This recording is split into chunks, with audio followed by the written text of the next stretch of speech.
श्री वृंदावन दास बाबा जी बरसाना। श्री वृंदावन दास जी बरसाना में रहते। नित्य प्रति शेष रात्रि में उठकर स्नानाहिक आदि कर श्री हरिनाम की माला झोली हाथ में ले वृंदावन जाते।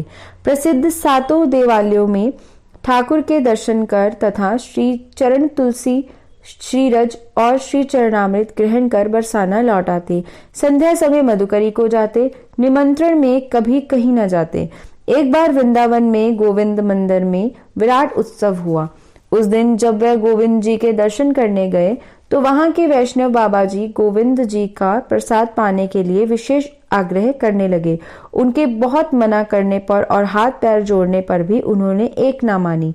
हार कर वैष्णव अपराध के भय से उन्हें प्रसाद ग्रहण करना पड़ा। दूसरे दिन शेष रात्रि में जब वे नित्य कृत्य समापन कर हाथ में माला झोली ले वृंदावन जाने को प्रस्तुत हुए तो यह देखकर उनकी चिंता और आश्चर्य का ठिकाना न रहा कि उनके दाहिनी हाथ का अंगूठा जड़ और निश्चल हो गया है। व्यथा, वेदना, ज्वाला, यंत्रणा कुछ नहीं, पर माला नहीं फेर सक रहा है। ऐसा क्यों हो रहा था, उनकी कुछ समझ में न आया। वे भागे भागे गोविंद कुंड के श्री मनोहर दास बाबा के पास गए और उनके चरणों में गिर रोदन करने लगे।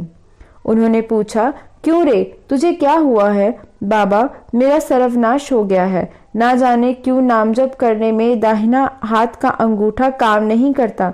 बताइए क्या करूं? वृंदावन दास बाबा ने रोते रोते कहा। कल कहाँ प्रसाद पाया था? मनोहर दास बाबा ने फिर पूछा। वृंदावन में श्री गोविंद जी के मंदिर में, उन्होंने उत्तर दिया। अच्छा, आज पूछकर आना कि कल किसके अर्थ से गोविंद जी का भोग लगाया गया था। वृंदावन दास बाबा ने वृंदावन जाकर गोविंद जी के पुजारी से पूछा तो उन्होंने बताया कि भोग किसी वैश्य के द्रव्य से लगाया गया था। वृंदावन दास ने मनोहर दास बाबा को जाकर जब यह बताया तो वे बोले, तेरे पेट को इस प्रकार का अन्न कब सही हो सकता है? जा 3 दिन तक नित्य श्री कुंड में स्नान कर भीजे कपड़े से गिरिराज की परिक्रमा लगा। मार्ग में जो मिले उसके अतिरिक्त और कुछ ना खाना। बाबा ने ऐसा ही किया। चौथे दिन उनके अंगूठे की जड़ता जाती रही।